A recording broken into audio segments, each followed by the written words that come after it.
If you've ever played open chords on guitar, you may notice there aren't very many of them. There really isn't an easy way to play an open F chord or an open B chord while strumming all the strings, nor do many of the chords that begin with accidentals have an open chord like B flat or C sharp. Just to be clear, when I say open chord, I mean a chord that you can strum most of the strings and have open strings playing as well as strings that you're holding down on the fretboard. I remember most of these chords with the caged acronym, CAGED, are most of the open chords that we have, with the exception of minor and some altered chords like 7 chords or diminished chords that you can play open as well. This is where bar chords come in. Bar chords allow the player to construct a major or minor chord on the guitar as well as other chords not easily played with open chords. Essentially, we're making a new nut with our flattened first finger by depressing all the strings across a single fret. With this new nut, you can add open chord shapes underneath the bar to create any chord you want. For this reason, you should know your basic chord shapes like E major, E minor, A major, and A minor.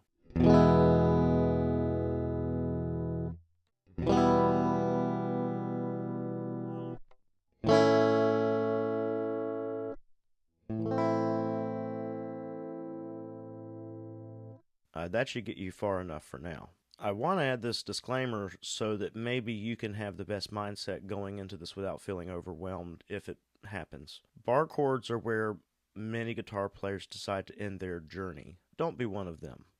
Like everything else worthwhile, bar chords take practice and patience. I've been playing bar chords for years and I still find little tiny ways to make them better. It's easy to stress your thumb and your wrist out with bar chords, but I'll show you what I do to help remedy playing with too much stress. Bar chords don't have to hurt to play them. At the same time, they can be difficult to play.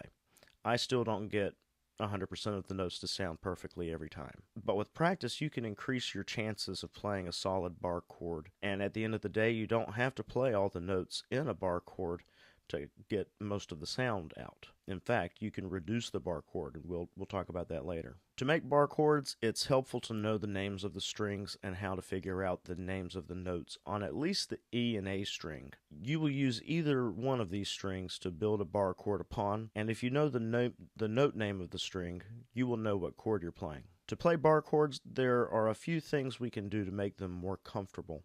The first is my hand placement and my finger angle when it comes to the fretboard. My wrist is turned so that my fingers are perpendicular to the neck and parallel with the frets. I also have significant space between my palm and the back side of the neck. Keeping this space allows for more flexibility and less rigidity without choking the strings off as well as choking off the blood supply to your hand. My fingers are going to curl from my palm to the fretboard at a right angle, so we're coming straight down on the string. If you played basketball, if you watch basketball, you know that you want to angle the shot so the basketball falls straight down into the hoop and not at a flat angle. Same thing with your fingers on the strings. If you haven't already noticed, I always use a strap on my guitar and I play pretty high up on my chest. And that's all on purpose. This position allows for easier access to all the frets without having a super straight arm and crooked wrist. It's very comfortable and I'm not holding the guitar with my fretboard hand. To have good range of motion, you can't really hold the guitar with your hand. You also have the option of getting a raised footrest and you can raise the guitar on your knee or your thigh. Otherwise, you have to contort yourself into awkward angles to get into the right position. Use the natural leverage found in the length of the neck of the guitar. I rest my right arm on the top edge of the body, and at the same time I pull my elbow into my body against the guitar, and that in turn forces the neck outward towards my fretting hand. This is a great source of pressure that is needed for bar chords without using your thumb for that pressure. If you can experiment and figure out a comfortable way to push the fretboard into your hands, you'll save yourself a lot of stress and tension in your hand and wrist. If you start trying bar chords, first place your fingers where they're supposed to be without pressing the strings down. When you feel like you're in the right position, then apply the pressure. You don't have to force it. Use just as much pressure as necessary to get all the notes to ring. If you find yourself muting strings, pick them one by one to find the culprit. If you played guitar for a while, you may already know about the precursor to bar chords, power chords. Now, power chords, in my opinion, aren't really chords because the notes that are played are only the root, the fifth, plus the octave above the root. And really, in my mind, you have to have 3 different notes to have a real chord. However, the finger placement for the power chords starting on the low E string are the same positions for the E root bar chord. So the power chord is like a limited version of a bar chord. You might see these labeled as a 5 chord like G5 or C5, and that just means you're playing the root and the 5th note together. We'll show the G5 power chord here. This hand position can be moved, so once you have it, try to remember it. The first finger will go on G, which is the 3rd fret, first dot on the low E string. From there, we put the 3rd finger on the A string 2 frets higher than the first, so on the 5th string. After that, we use the 4th finger on the same fret as the A string, the 5th fret. And that's it. Strum the first 3 strings to get the root 5th root sound. Classic rock sound. If you hold that hand position and keep the spread between your 1st and 3rd and 4th fingers, you can move this up and down the fretboard for a bunch of different chords. Not only that, you can shift this hand position down a string so that the A string is the new root string. Now you have a bunch of other chords that you can move easily to and from the E string. For instance, one of the most popular rock songs to play with power chords is Nirvana's Smells Like Teen Spirit. Simply start in the F5 position, shift up a 4th or a string to the B flat 5 position. If you go back to the E root and play A flat 5 and shift back to the A string root on the same fret for D5. That's the whole song.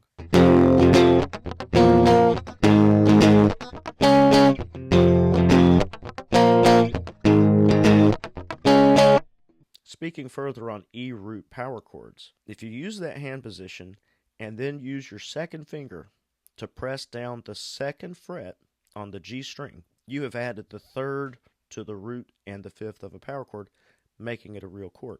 In this case, you've made it a major chord.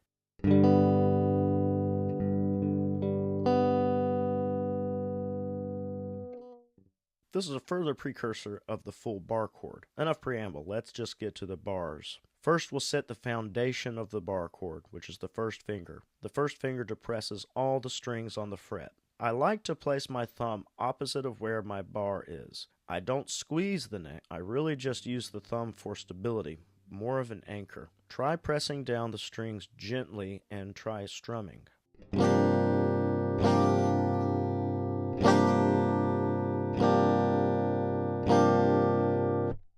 Figure out just how hard you have to press the strings for all of them to ring freely.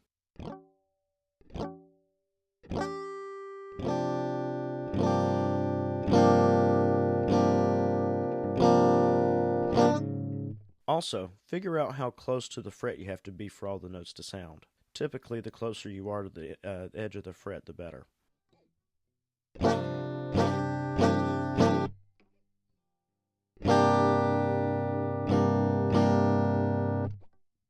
Then take your hand off and rest for a moment. Practice doing this a few times and you'll become more comfortable setting the bar. If you use too much tension, you bend the strings, accidentally causing the notes to go out of tune.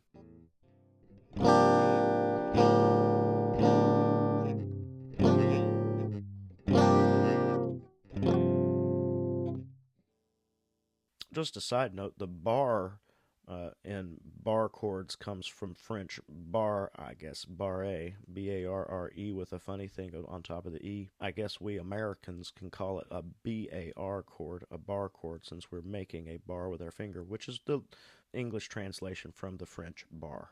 That's where that comes from. Some people call it B-A-R-R-E, spell it B-A-R-R-E, some spell it B-A-R. Now we'll make bar chords starting on the low E string. The first bar chord playable on the low E string is F, because one note higher in the alphabet off of E is F. This is our tonic, or the home or the first note of the chord we're playing in. It's also the root, or the lowest note we are playing.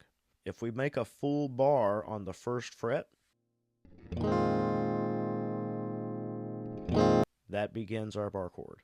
Here's a neat occurrence. With the E string root bar chord, we make the open E string chord shape to complete the F major bar chord.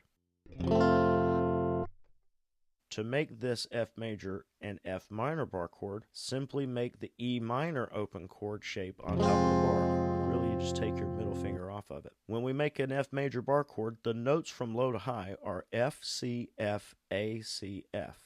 You can also think about the scale degrees of the bar chord.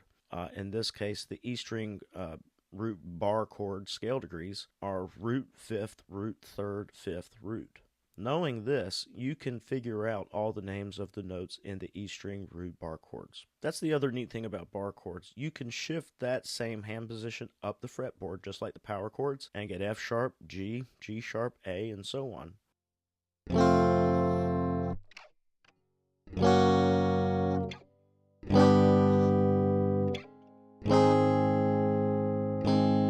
Whereas F major bar is a super popular chord to play and it's the lowest available on the fretboard, I wouldn't practice making the F chord first. There's a lot of tension down there.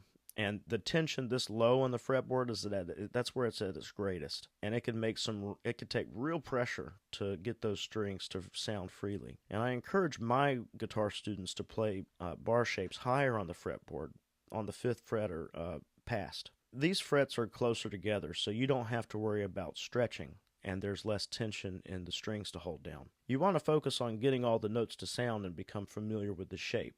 You can shift the shape down once you become familiar with it and get the stretch in. For the E string root bar chords, you can strum every string, all 6. A string root bar chords are just like E root bars, except the A string is the new root string instead of the E string. For these bars, we only strum the bottom 5 strings. Just like the E bar chords use the E open chord shape, the A string bar uses the A open chord shape underneath the bar. The lowest bar chord available for the A string root bar chords is B flat, since the next note in the alphabet after A is B flat. If we stack our bar on the 1st fret and add the A open chord shapes, we make B flat major as a bar chord. Also, just like the E string root bar chords, we can change the A major open chord shape to the A minor chord shape. If we put that bar chord on the 1st fret, we get B flat minor.